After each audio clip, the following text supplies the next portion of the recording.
बिस्मिल्लाहिर्रहमानिर्रहीम। स्टूडेंट्स, आज के सेशन में हम देखेंगे कि किस तरह से माइक्रोसॉफ्ट एक्सेल में हम मुख्तलिफ फार्मूलाज को इस्तेमाल करके अपनी शीट की कैलकुलेशंस और बेहतर तरीके से आ, आसानी के साथ डिफरेंट इक्वेशंस को सॉल्व कर सकते हैं।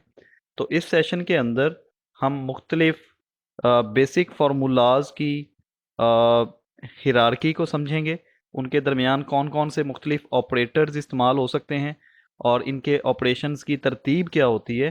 तो ये सारी चीज़ें आज के सेशन में हम कवर अप करेंगे। तो first of all, introduction to formulas कि माइक्रोसॉफ्ट एक्सेल के अंदर बुनियादी तौर पर फार्मूलाज का काम क्या है।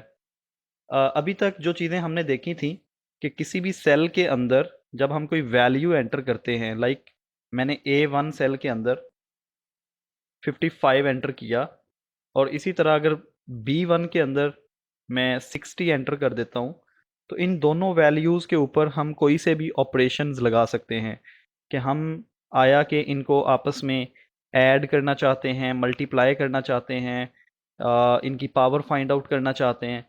तो इस तरह से मुख्तलिफ ऑपरेशंस हम इस्तेमाल करते हैं। तो इस सेशन में कंप्लीट फार्मूला किस तरह से अप्लाई किया जा सकता है, उनके आपस में रिलेशंस क्या होते हैं और उनको यूज़ करते हुए आप किस तरह से कैलकुलेटेड शीट्स बना सकते हैं, तो ये सारी चीज़ें हम कवर अप करेंगे।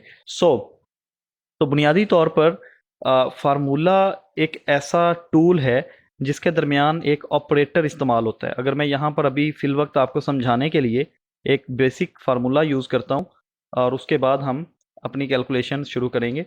फ़र्ज़ करें is equal this A1 plus B1। तो ये देखें, A1 का मतलब है कि जो सेल A1 है उसको ऐड कर दिया जाए B1 के अंदर, तो जो भी आंसर आएगा वो इस फार्मूले के तहत एडिशन करने के बाद आपको मिल गया। तो ये एक बेसिक फार्मूला हमने इस्तेमाल किया। तो अब हम देखते हैं कि किस तरह से हमारे ऑपरेशंस हो रहे होते हैं और इनके अंदर कौन कौन से ऑपरेटर्स इस्तेमाल होते हैं। तो सबसे पहले जो ऑपरेटर इस्तेमाल होता है उसको बोलते हैं अरिथमेटिक ऑपरेटर। अरिथमेटिक ऑपरेटर आप लोगों ने मैथमेटिक्स में भी पढ़े होंगे, जिसके अंदर सम, मल्टीप्लाई, डिवाइड, सब्ट्रैक्ट, पावर, ये तमाम ऑपरेटर इस्तेमाल होते हैं। तो अगर मैं इनके सिंबल्स लिखूं, तो अरिथमेटिक का मतलब होता है कि किसी भी ऑपरेशन के अंदर जो हम बुनियादी रियाजी के असूल इस्तेमाल करते हैं उन्हें हम अरिथमेटिक बोलते हैं। और जो ऑपरेटर का मतलब है ऑपरेट कराने वाला, कि मसलन दो वैल्यूज़ के दरमियान आप जब किसी कनिंदे को इस्तेमाल करते हैं जो उन दोनों के दरमियान एक रिलेशन पैदा करता है, उसको हम ऑपरेटर बोलते हैं। तो अभी हमारे पास अरिथमेटिक ऑपरेटर्स के अंदर पहला ऑपरेटर है सम के लिए प्लस, इसी तरह दूसरा ऑपरेटर है सब्ट्रैक्ट के लिए माइनस, डिवीजन के लिए स्लैश, और प्रोडक्ट के लिए, या प्रोडक्ट को आप मल्टीप्लाई भी कह सकते हैं, स्टैरिक। और इसी तरह पावर के लिए पावर सिंबल। तो ये हमारे पास 5 बेसिक अरिथमेटिक ऑपरेटर्स हैं जिनको हम इस्तेमाल करेंगे और इनकी मदद से हम मुख्तलिफ ऑपरेशंस परफॉर्म करेंगे। ठीक है, इनको मैं थोड़ा हाईलाइट कर देता हूँ।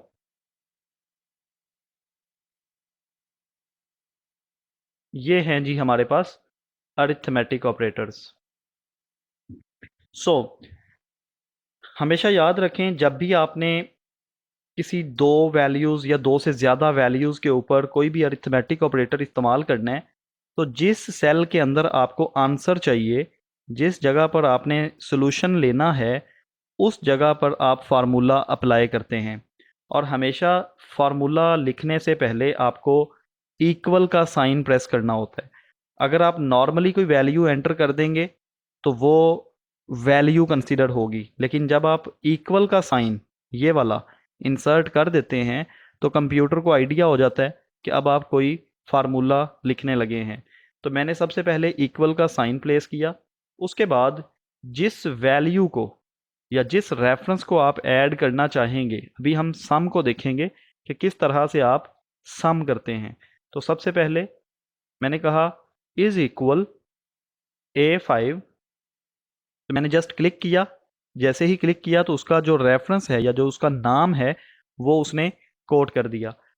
अब आप ये प्लस का साइन डालेंगे यूं, फिर आप कहते हैं A5 को जमा करो B5 में, फिर इसको जमा करो C5 में, और C5 को जमा करो D5 में।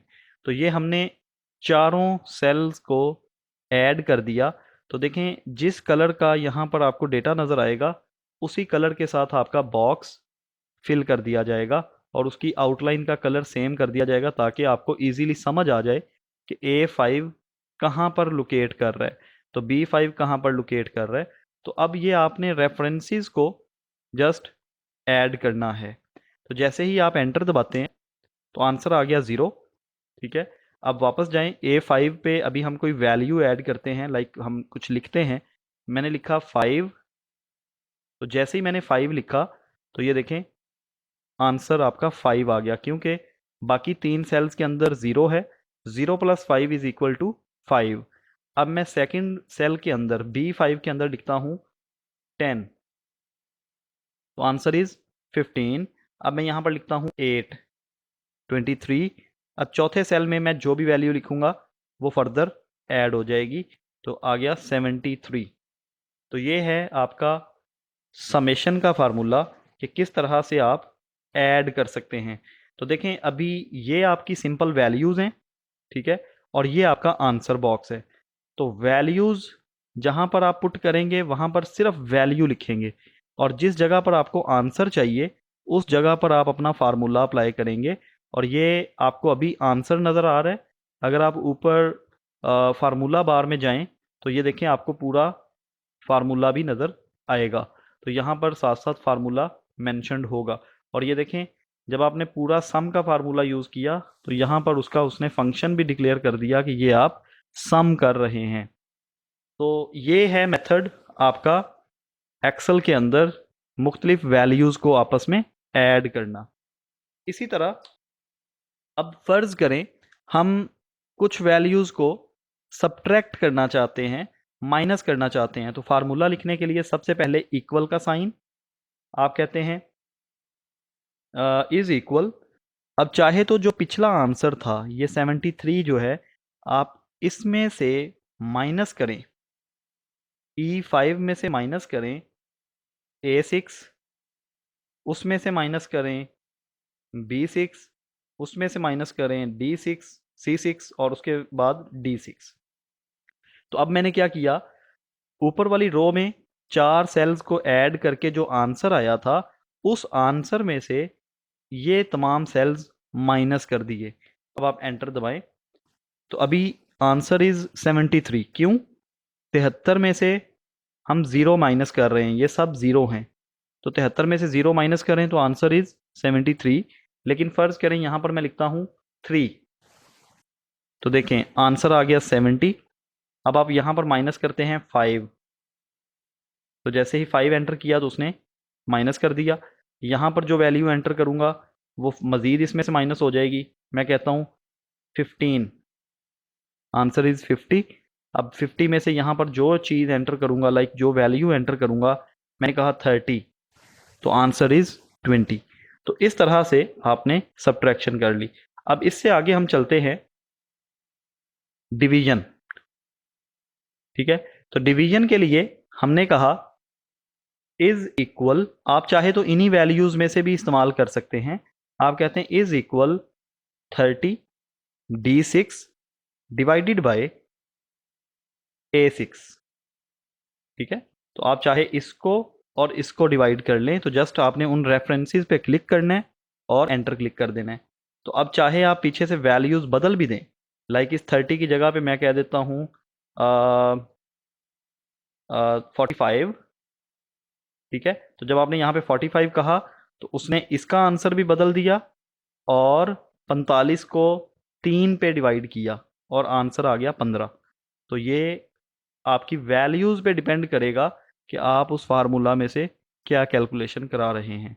तो आपने वन टाइम फार्मूला अप्लाई करना है, उसके बाद जब जब आप अपनी वैल्यूज़ बदलेंगे, लाइक मैं पहली वैल्यू बदलता हूँ, ये वाली जहाँ पे 5 लिखा था मैं इसको 10 कर देता हूँ। तो देखें, जब 10 किया तो यहाँ पर था 73, तो वो हो गया 78। यहाँ पर आ गया 10 और ये सेम ही है क्योंकि इसका सिर्फ और सिर्फ इन दो के साथ ताल्लुक है। तो जब आप इन दो को बदलेंगे फिर इसका आंसर बदलेगा।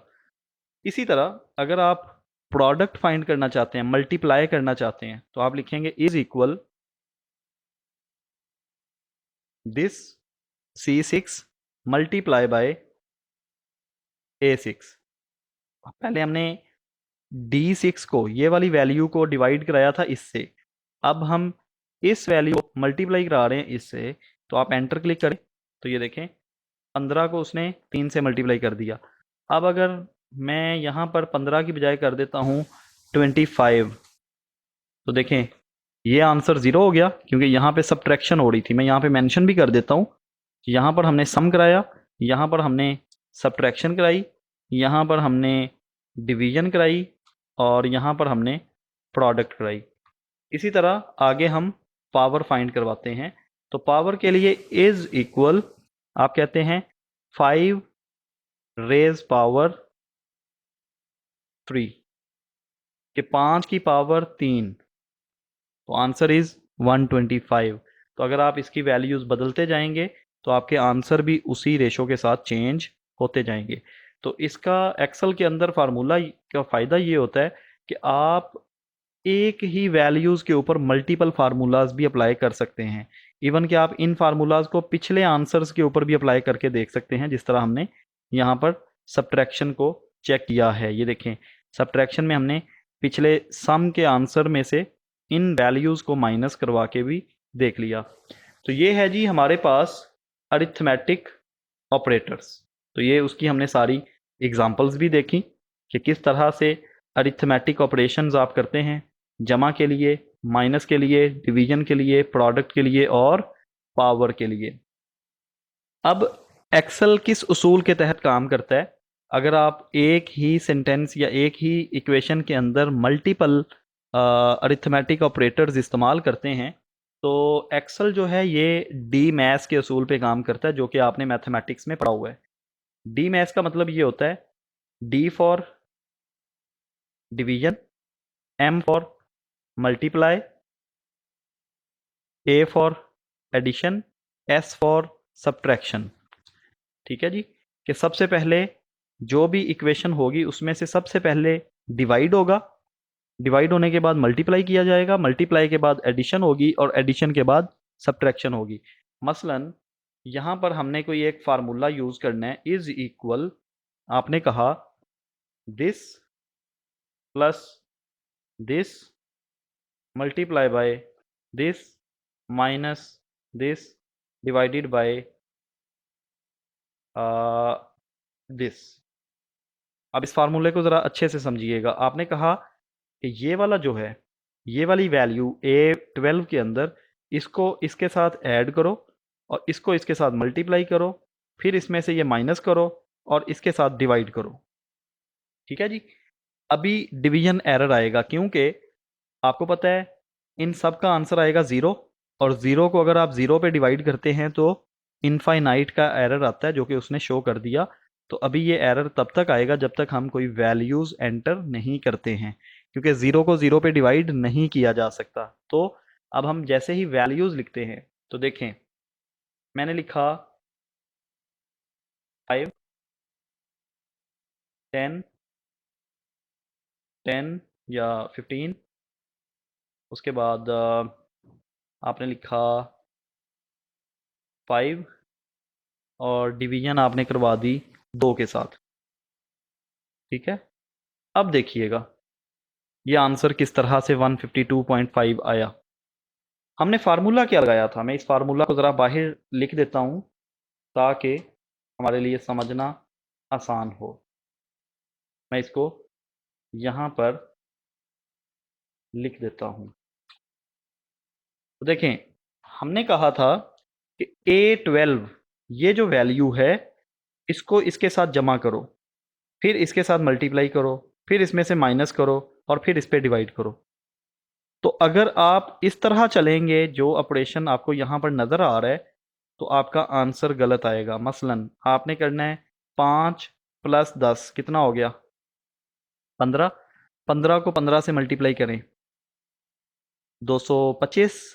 225 में से 5 माइनस कर दें, 220। और 220 को अगर 2 पे डिवाइड करें तो क्या आंसर आएगा? 110। लेकिन आंसर क्या आया? 152.5। अब असल में ये उसने डी मैथ्स के असूल पे काम किया, इस पे काम किया है। ठीक है, तो सबसे पहले उसने क्या करना है? डिवीजन करनी है। तो डिवीजन किस किस की हो रही है? इसकी और इसकी। तो 5 को अगर 2 पे डिवाइड करें तो आंसर क्या आएगा? 2.5, 2.5। तो आंसर आ गया 2.5। अब उसके बाद उसने करना है मल्टीप्लाई। मल्टीप्लाई कहाँ पे हो रहा है? B12 को C12 से, मतलब ये और ये मल्टीप्लाई हो रहा है। अगर 10 को आप मल्टीप्लाई करें 15 से तो क्या आएगा? 150। मल्टीप्लाई भी हो गया। अब कहता है एडिशन करना है। एडिशन किस किस को करना है? इसको और इसको। मतलब ये जो 150 आया है इसको इसके साथ ऐड करना है। तो क्या आएगा? 155। Answer is 155। अब 155 को फाइनली आपने सब्ट्रैक्ट करना है किसके साथ? 155 माइनस, सॉरी, 2.5। यस, 155 यहाँ पर आंसर आ चुका था। अब 155 में से ये वाला 2.5 माइनस करेंगे तो आंसर आपका आएगा 152.5। तो ये आपका ऑपरेशनल डी मैथ्स के थ्रू हुआ। तो ये आप इसको वेरीफाई कर सकते हैं। तो इस तरह से आप कोई भी मैथमेटिक्स का जब पेपर देने जाते हैं, कहीं एमसीक्यूज़ का पेपर होता है, तो वहाँ पर भी जो क्वेश्चन आपको इस तरह के अगर आते हैं जिसमें मल्टीप्लाई, डिवीजन, एडिशन और उसके बाद सब्ट्रैक्शन ये सब हो रहा होता है, तो आप उसको इसी उसूल के तहत सॉल्व करते हैं। ओके जी, इसके बाद अगला ऑपरेटर, पहला ऑपरेटर हमने देख लिया अरिथमेटिक ऑपरेटर। अब दूसरा ऑपरेटर हम जो देखते हैं वो है कंपैरिजन ऑपरेटर।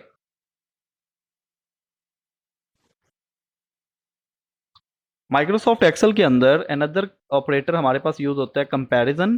कंपैरिजन का मतलब होता है कि एक या एक से ज़्यादा वैल्यूज़ के दरमियान कंपैरिजन करना, उनके दरमियान मवाजना करना कि कौन सी वैल्यू बड़ी है, कौन सी वैल्यू छोटी है, कौन सी वैल्यू बराबर है, कौन सी वैल्यू बराबर नहीं है। तो इन तमाम चीज़ों को जिस ऑपरेटर के तहत यूज़ किया जाता है वो ये वाले होते हैं। तो इन तमाम चीज़ों को जिस ऑपरेटर के तहत यूज़ किया जाता है वो ये वाले होते हैं। आपने मोस्टली ये वाला सिंबल मैथमेटिक्स में पढ़ा हुआ है, greater than, less than, greater और इक्वल टू, इसी तरह लेस देन और इक्वल टू, उसके बाद इक्वल और उसके बाद नॉट इक्वल। ठीक है जी, ये है ग्रेटर देन, ये है लेस देन, ये है ग्रेटर और इक्वल, और इसको अगर मैं थोड़ा एक्सपेंड कर दूं, ये है लेस देन और इक्वल, ये यूज़ होगा इक्वल के लिए और नॉट इक्वल के लिए। ठीक है जी, अब इसको भी मैं थोड़ा डिफरेंट कलर कर देता हूँ ताकि हम इसको डिफरेंशिएट कर सकें। तो ये हमारे पास कंपैरिजन ऑपरेटर के अंदर यूज़ होते हैं। तो कंपैरिजन में क्या करेंगे, फ़र्ज़ करें हमारे पास ये दो वैल्यूज़ हैं, यहाँ पर हम फार्मूला लगाना चाहते हैं। मैं कहता हूँ is equal A20 is greater than B20। ठीक है, तो मैंने कहा कि इज़ इक्वल, इक्वल से मतलब ये है कि फार्मूला लगाने लगे हैं।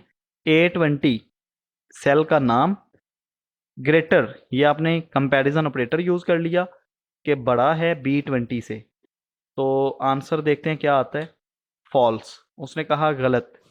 क्यों गलत कहा?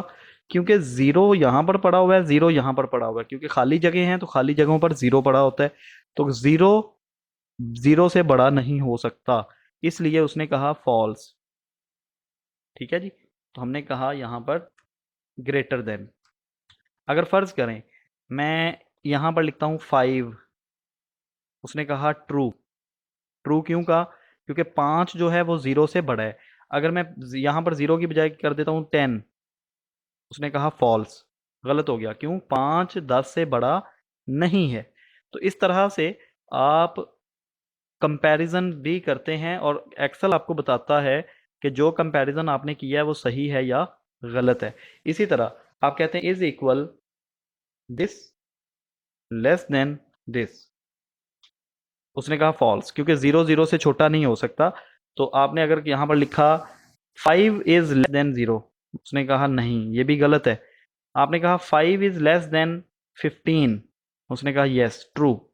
5 जो है वो छोटा है 15 से, तो उसने लेस देन की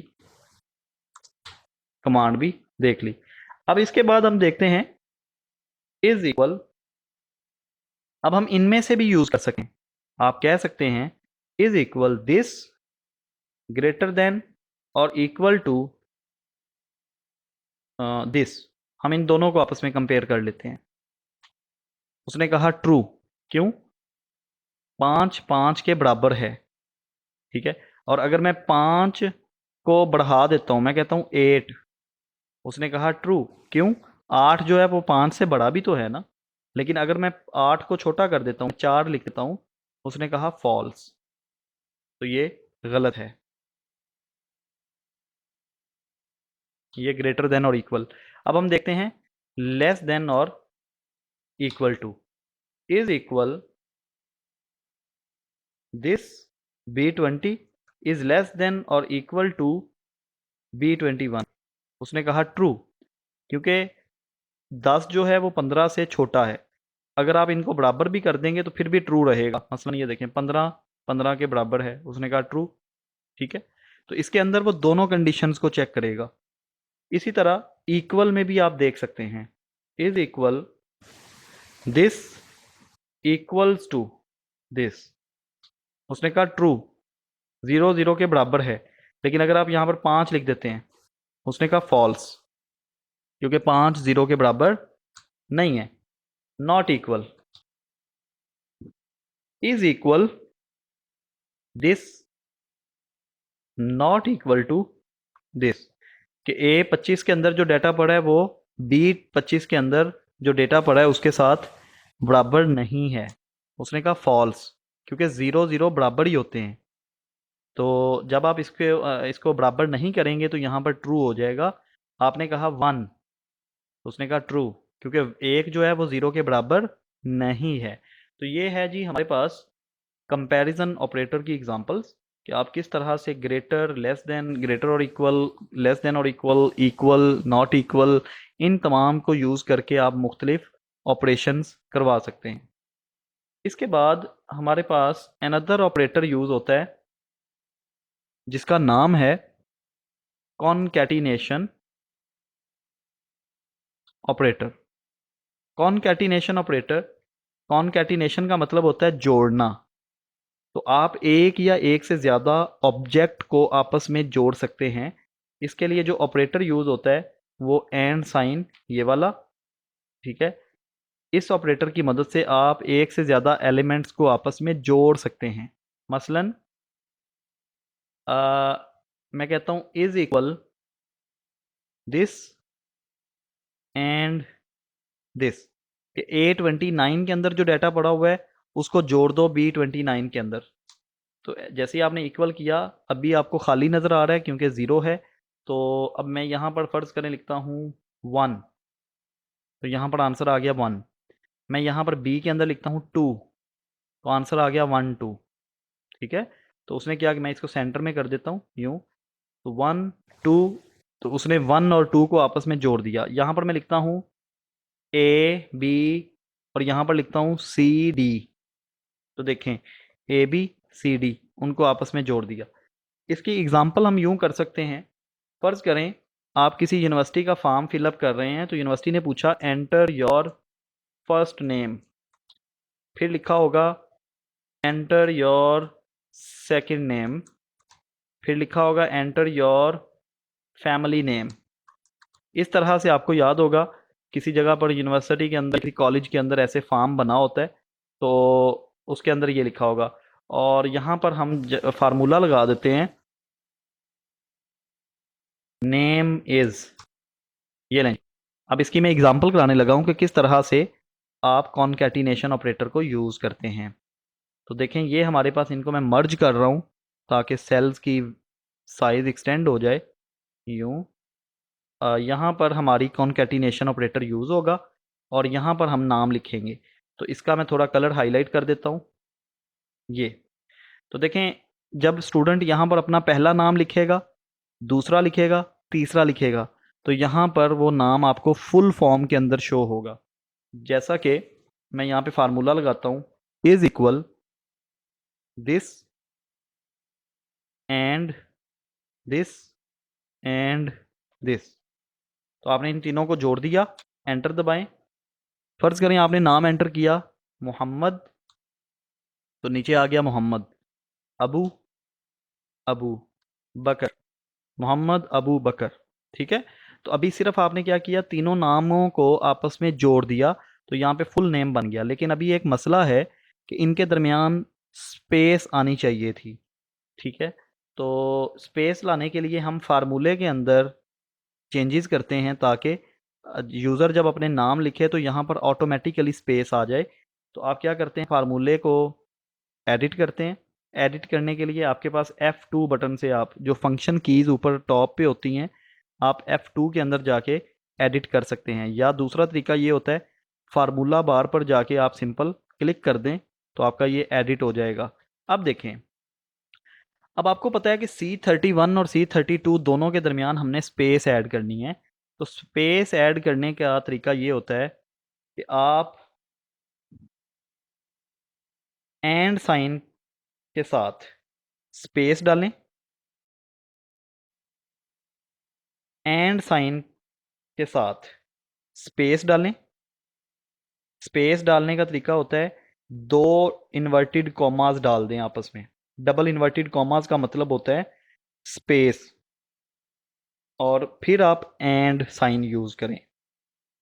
ये वाला एंड क्या कर रहा है, स्पेस को जोड़ रहा है, और ये वाला एंड अगले सेल के साथ जोड़ रहा है। तो यहाँ पर डबल एंड साइन लगाने का मकसद ये है कि C31 को पहले जोड़ा हमने स्पेस के साथ, ये स्पेस है, स्पेस को फिर जोड़ा अगले सेल के साथ, इसके साथ। तो इसको मैं एंटर करके दिखाता हूँ, ये देखें चेंजेस क्या आई है।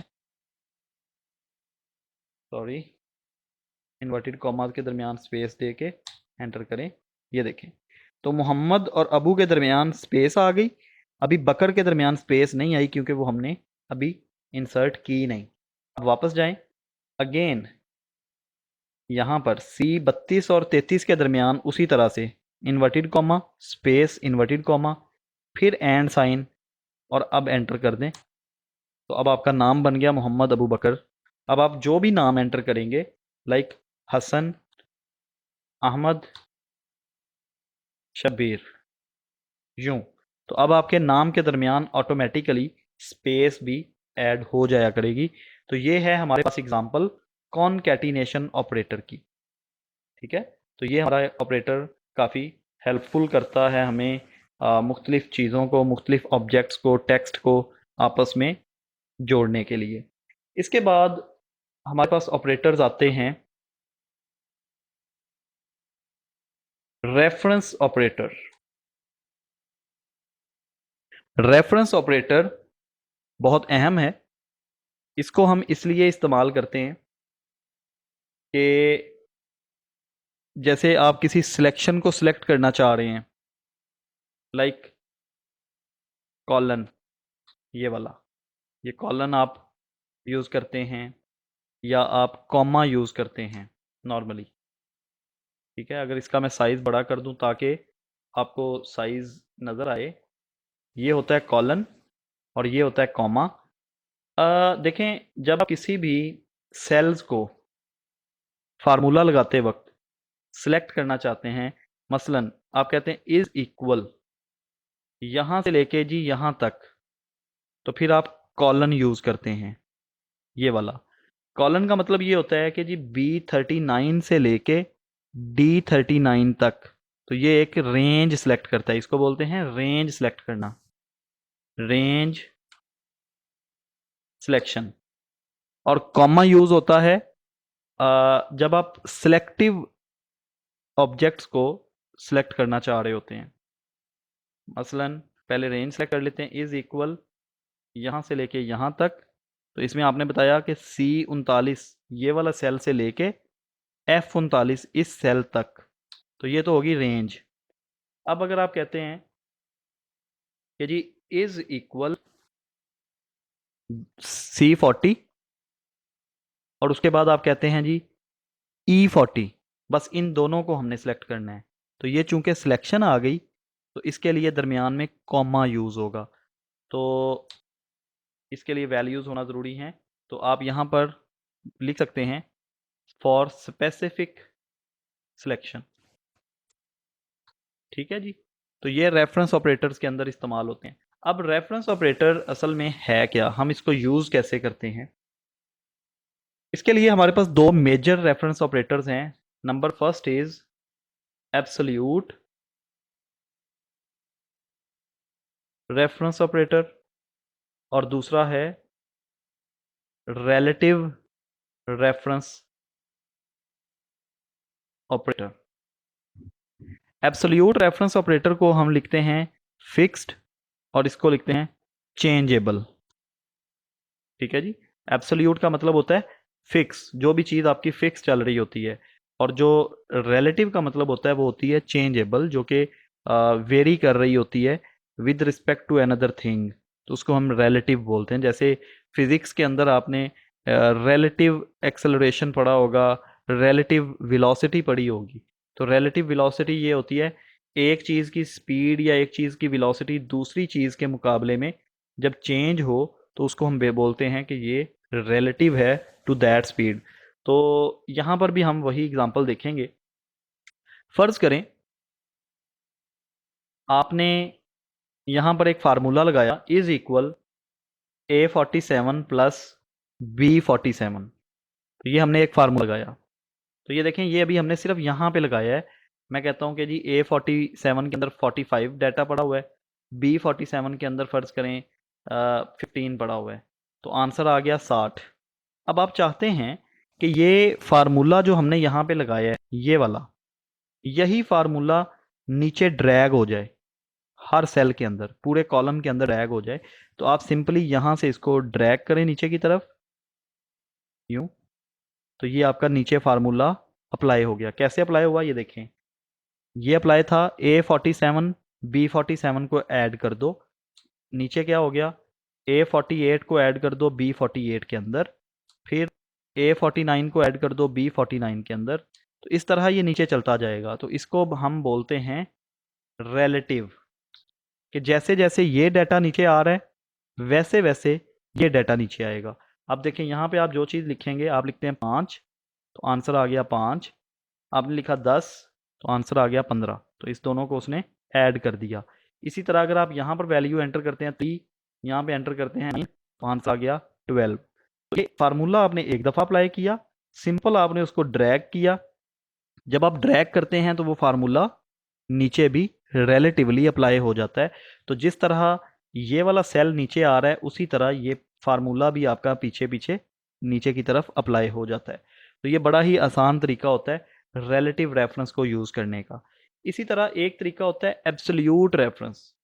फ़र्ज़ करें यहाँ पर तो हमने टोटल नंबर फाइंड कर लिए, मतलब ये थे फ़र्ज़ करें फिज़िक्स के नंबर, ये हैं केमिस्ट्री के नंबर, और ये हमने टोटल फाइंड कर लिया, और यहाँ पे हम कहते हैं जी हमने परसेंटेज फाइंड करनी है।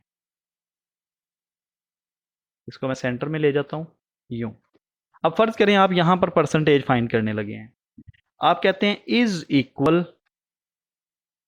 हासिल करदा नंबर डिवाइडेड बाय, फ़र्ज़ करें टोटल नंबर आपके यहाँ पे पड़े हुए हैं E47 के अंदर, तो आप जैसे ही एंटर करेंगे तो ये परसेंटेज फाइंड होगी, लेकिन अभी हमें टोटल नंबर यहाँ पे बताने होंगे।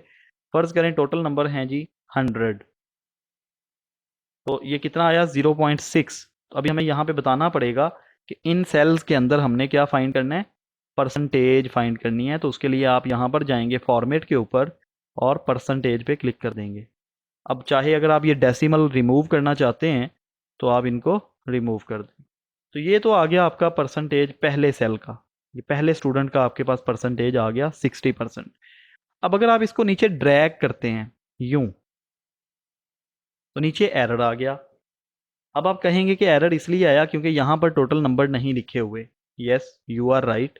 यहाँ पर अगर हम टोटल नंबर सारे ही जगहों पे लिख दें 100 100 100 100 सब पे लिख देंगे ना, तो ये सारे हल हो जाएंगे। लेकिन फ़र्ज़ करें मैं चाहता हूँ कि मैं बार बार टोटल नंबर नहीं लिखना चाहता हूँ, क्योंकि 100 नंबर तो सबके 100 ही है ना। तो बजाय इसके कि मैं यहाँ पर भी 100 लिखूँ, यहाँ पर भी 100 लिखूँ, यहाँ पर भी 100 लिखूँ, मैं चाहता हूँ कि हर दफ़ा ये इसी 100 को एक्सेप्ट करे। तो उसके लिए क्या करना पड़ेगा, पहले फार्मूले में जाके अब देखें हो क्या रहा है। जब मैंने इसको ड्रैग किया था फार्मूले को, उसने क्या किया, C47 को डिवाइड किया E47 से। तो E47 में तो 100 वैल्यू पड़ी हुई थी ना। जैसे ही आपने नीचे किया, उसने क्या किया कि C48 को डिवाइड किया E48 पे, लेकिन E48 पे कुछ भी नहीं है। हम चाहते हैं कि C48 को वो डिवाइड करे E47 से। इसी तरह जब नीचे जाए C49, ये जो 12 नंबर हैं इनको डिवाइड करें इसी 100 पे। तो यकीनन इसके लिए हमें इस 100 को फिक्स करना होगा, क्योंकि ये तमाम स्टूडेंट्स के लिए सेम नंबर होंगे। तो अब आप क्या करें, पहले फार्मूले पे जाएं, E47 इसको हमने लॉक करना है या इसको हमने फिक्स करना है, ये वाला। तो यहाँ पे आप F4 बटन क्लिक कर दें। जब आप F4 बटन क्लिक करते हैं तो जो आपका कॉलम का नाम होता है E, उसके दोनों गिर्द डॉलर साइन आ गया। डॉलर साइन ये जाहिर करता है कि उसने इसको फ्रीज कर दिया है, उसने इसको फिक्स कर दिया है। अब आप इसको ड्रैग करें, ये लें, तो आपका परसेंटेज सॉल्व हो गई। अब देखें उसने किया क्या है, उसने 60 को डिवाइड किया 100 पे। जब आप नीचे गए, 15 को डिवाइड किया 100 से, 12 को डिवाइड किया 100 से। मतलब ये वाली वैल्यू रिलेटिवली नीचे आ रही है, लेकिन ये वाली वैल्यू फिक्स हो चुकी है, वो वहीं पे स्टिक हो गई है। तो इसको बोलते हैं एब्सोल्यूट रेफरेंस और इसको बोलते हैं रिलेटिव रेफरेंस। तो इस तरह से आप रेफरेंसेस को इस्तेमाल कर सकते हैं। तो ये है जी हमारे पास आज का सेशन। तो आज हमने मुख्तलिफ फार्मूलाज को देखा, उनके ऑपरेशनल ऑर्डर्स को देखा और उसके बाद यूज़ ऑफ डिफरेंट ऑपरेटर्स को देखा। तो ये बहुत ही इम्पॉर्टेंट सेशन है, इसको आप लोगों ने रिवाइज़ करना है। और अगले सेशन के अंदर मैं आप लोगों के साथ कुछ एग्जांपल्स शेयर करूंगा। इन्हीं फार्मूलाज को हम इस्तेमाल करके कुछ डाटा शीट्स तैयार करेंगे, रिज़ल्ट कार्ड्स तैयार करेंगे, या कोई फ़ीस कार्ड, या कोई कोई भी डाटा शीट जिसके अंदर मुख्तलिफ कैलकुलेशंस इस्तेमाल होंगी, वो हम इस्तेमाल करके इनको प्रैक्टिस करेंगे। तो अगले सेशन को लाजमी ज्वाइन करें। और बाकी उसके बाद फिर हम फार्मूला टैब के अंदर फंक्शंस को इस्तेमाल करेंगे। फंक्शंस बहुत ही लेटेस्ट जो यूज़ हो रहे हैं इस वक्त, हम उनको भी देखेंगे। तो जिनको ये वाला आज का सेशन समझ आएगा वही आगे फंक्शंस को अच्छे तरीके से अप्लाई कर सकेंगे। तो इसलिए ये सेशंस जो अभी हम करेंगे वो बहुत ही इम्पॉर्टेंट है माइक्रोसॉफ्ट एक्सेल के हवाले से। तो इसलिए इनको बड़े ध्यान के साथ समझने की कोशिश करें। और thank you very much for taking the session. और अभी मैं आप लोगों के साथ क्वेश्चन आंसर सेशन ऑन करता हूं, ताकि जिस चीज़ का जो प्रॉब्लम है उसको हम डिस्कस कर सकें।